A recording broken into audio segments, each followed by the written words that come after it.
Good Monday morning, everybody. It's July 29th. This is Kristy from OKketO, and it is the end of our 2-week challenge. So let's talk about that. How did I do? I did great. I stuck to it. It was one of the hardest things I've done in a long time, to be honest with you. It is much easier just going keto than to give up the keto sweets and treats and desserts because I really do enjoy them.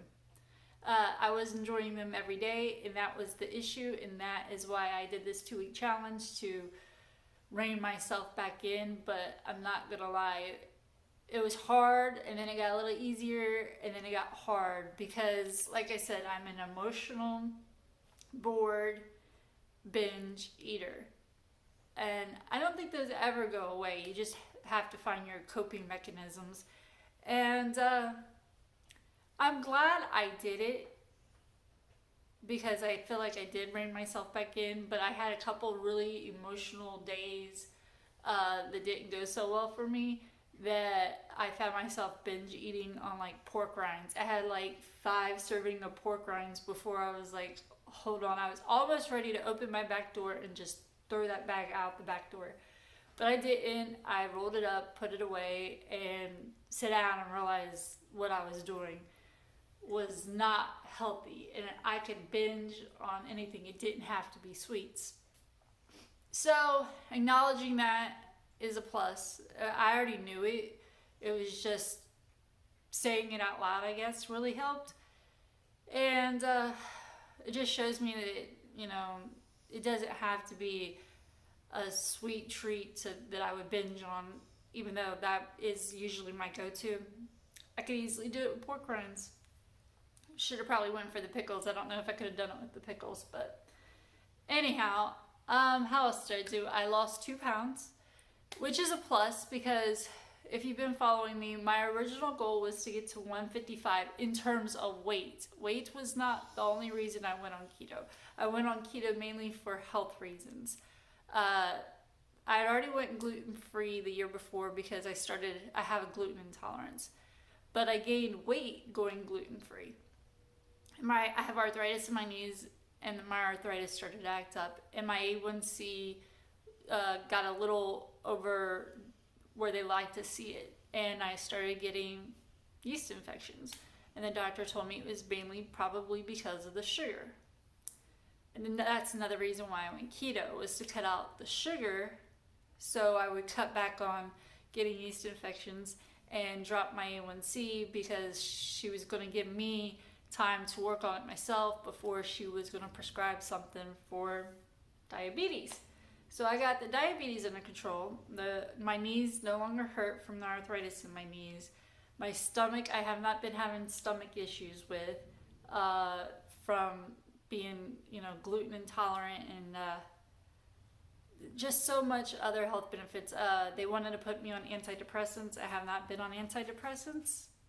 I steered away from them. Another reason I went keto, anxiety medicine. They wanted to put me on anxiety medicine. I did not want to take anxiety medicine. I actually have a fear of medicine.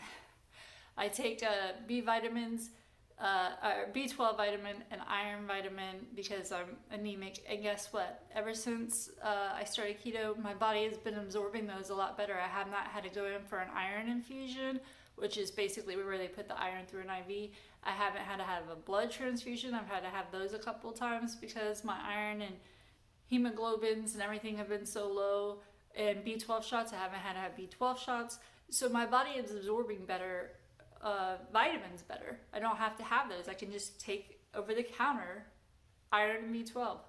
That's amazing. That alone right there is a reason for me to go keto and stick to keto. But I did realize the one thing that helped me stick to keto was having alternate keto treats. Because face it, when you're a sugarholic, yeah, it's probably good to go cold turkey sometimes, but isn't it better to have something to go to like that than, say, a Snicker bar or, a real cake? Having keto alternatives, yeah, I'm sure you can gain weight on keto. People do it. and it's probably because you eat in that area, or you can gain weight overeating in fats. I mean, you really can. So I'm glad I did it, like I said, because it accomplished what I wanted to do, to rein it in. But would I give up keto sweets altogether? No, I won't. I will do it probably only twice a week now instead of every day, just so I feel more in control. But I do believe that those keto sweets and treats help me to stay with it. I would stay with it no matter what, because of all the other benefits that I'd already mentioned. Not having to be on those meds, not have to take shots, not having to get blood transfusion. Oh my goodness, that right there, amazing. Not having to go and get on diabetic medicine. Gut issues resolved. That's just amazing. But life is short. And there is a lot of unhappiness in it. Life isn't about being happy. Life is a struggle sometimes.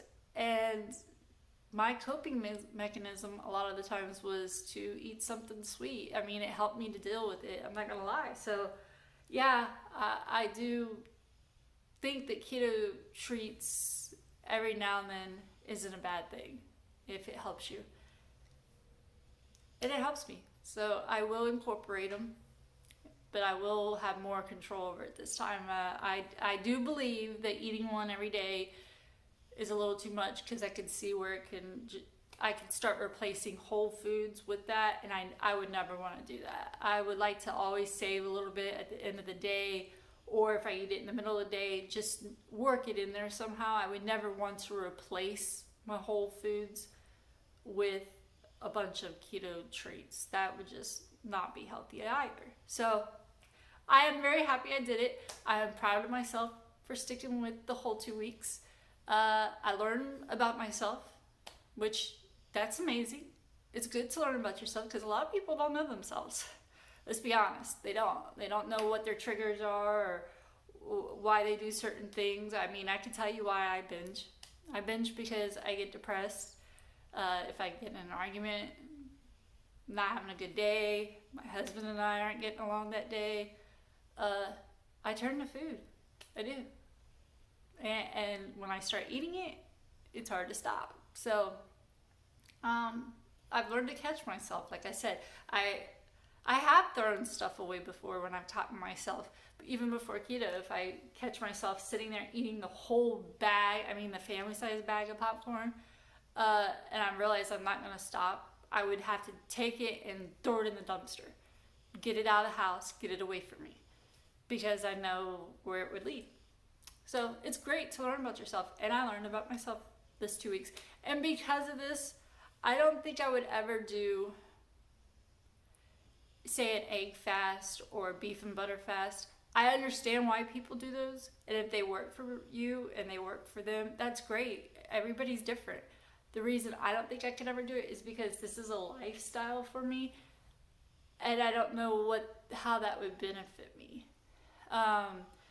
Like I said, I got to my goal of 155. I'm at 153 now. My next goal is 147 in terms of weight, but I'm not going to beat myself up and try to hurry up and get there. Like I said, it's a lifestyle, so I wouldn't do one of those fasts to try to get there. Maybe if I was still trying to lose weight and I'm at a big time stall, but you know what? I told my husband last night, if I don't get there, I don't get there. As long as I stick to keto, as long as I stick to this lifestyle, stick to what I'm doing, and if I'm 153 to 155 the rest of my life, as long as I feel great, which I do, then I'm happy with it. That's fine if I don't ever get to the 147. I was 322 pounds at one time. I mean, it's amazing where I am. I remember when I was that big and I was size 28, 30. And when I initially lost weight, I was like, only to be a size 18, only to be a size 18. And now I'm a size 8. I remember dreaming about being a size 18 at one time. And now I'm a size 8. So that's amazing. Well, I'm going to enjoy that. I wasn't enjoying it for a long time. I was still when I got to 155, I enjoyed it for a day, and then I was like, okay, 147, 147, and then I reassessed my thoughts. Maybe that was the good thing about this challenge is I reassessed myself and was like, hold on, what's wrong with 153 to 155? Your original was 155. You're there. Enjoy it. Enjoy it. If it gets down to 147, wow, amazing. I hit another one. But if it doesn't, I'm healthy. I got a healthy BMI. All my stuff looks, my blood work looks great. My doctors are telling me to keep up the great work. Why can't I be happy with it? I can be happy with it. I'm going to be happy with it. I feel great. I mean, I feel great in my clothes. You could still lose inches without losing pounds, so maybe I'll still do that. I don't know. It's not even a stall. I lost 2 more pounds since I started the challenge.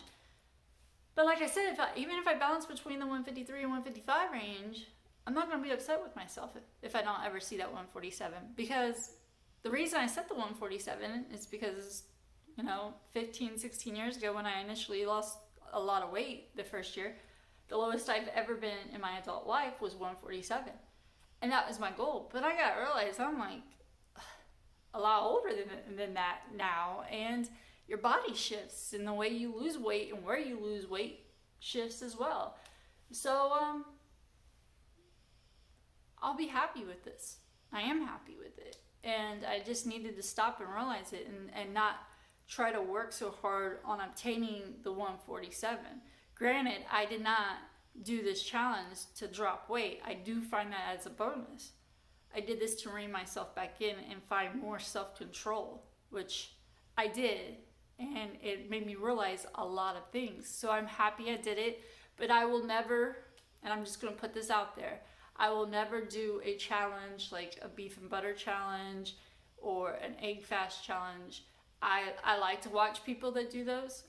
It's amazing the results they get, and maybe if I had a bunch of weight to lose or I was at a stall for a really long time, I'm not gonna lie, I might have considered that, but this being a lifestyle, I could never sustain that, and I only want to do something I can sustain and keep at, and so I don't think I would ever do one of those unless I gained a bunch of weight and I needed to.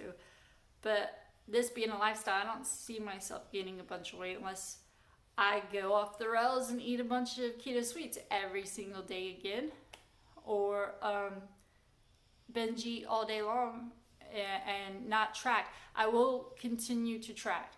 I did not track the first 2 weeks I started keto, and after that I started tracking, and I haven't stopped. And then, to be honest with you, a lot of people don't like tracking. I understand that, but it helps me. It's a tool, and it really keeps me in check. And I don't think I am ever going to stop tracking, to be honest. I carry a notebook, like a journal or a diary, whatever you would like to call it, and I write everything down in it. I have to write it down. I don't use those apps. I'm kind of like really old school with it. I write everything down. I like to see. And that also, I learn about myself like that. I learn about what triggers me and what made the scale go up. That's how I learned about the almond flour making, inflammation in my body and causing the scale to go up for a couple pounds. But you know what? Now that I know that, that doesn't mean I'm going to ever stop eating something with almond flour in it. It just knows that, hey, Kristy, you want this keto treat that's made with almond flour or this pizza that's made with almond flour? Just realize the scale's going to go up for a couple pounds for a couple days, and then it'll come back down, and don't freak out.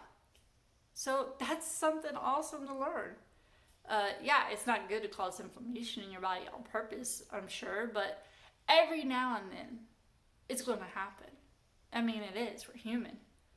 And I'm going to do it. I'm not going to lie. I'm going to eat a pizza probably that's made with some almond flour, or a keto dessert treat that's made with some almond flour. I just got to realize the consequences of my choices. And as long as I can live with that, that's all that matters. I know it's not going to affect me, for a long period of time. It's just going to be a few days. And I'm just going to have to weigh it out and see, do you want it to happen or do you not want it to happen, or are you okay with it happening for a couple days? everybody's going to have to make those choices in their life. So anyways, that is my Monday update. I feel great. I'm glad I did it.